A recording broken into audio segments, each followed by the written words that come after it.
Et vous le savez, l'Algérie figure depuis de nombreuses années déjà dans le top 3 mondial des importateurs de blé. Principal fournisseur, c'est la France, un gros exportateur de céréales dans l'Union européenne et dont l'Algérie reste le premier client. Selon les chiffres des douanes françaises, plus de 535 000 tonnes de blé ont été achetées en août dernier. Sabrina Louaba.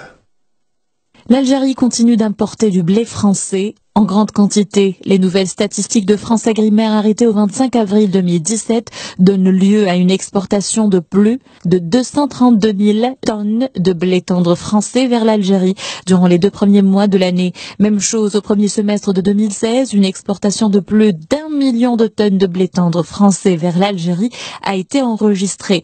Du blé français qui coûte cher et plus est de qualité médiocre et parfois même contaminé selon les révélations d'un organisme français qui cite l'agence Reuters. Car la France, dont le secteur céréalier est en crise, compte sur son premier client, l'Algérie, dont 100% du blé chargé en juillet et en août provenait de France, rapporte toujours l'agence française Agritel. Et pour cause, la conquête de l'Égypte, son deuxième client, est actuellement plus difficile. Les autorités sanitaires du pays auraient placé en procédure de rejet un Panamax de blé vendu au GAESC, selon l'agence Reuters, pour présence de graines de coquelicot dans la cargaison. Côté algérien, pas de réaction à ces graves informations. Pourtant, ce n'est pas la première fois que la France vend du blé impropre à la consommation à l'Algérie.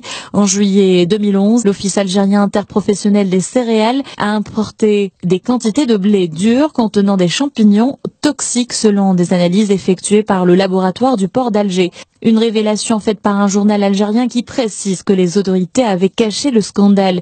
Il s'agit de 8000 tonnes de blé dur importées le 6 juin 2011 de la société française Granit Négoce.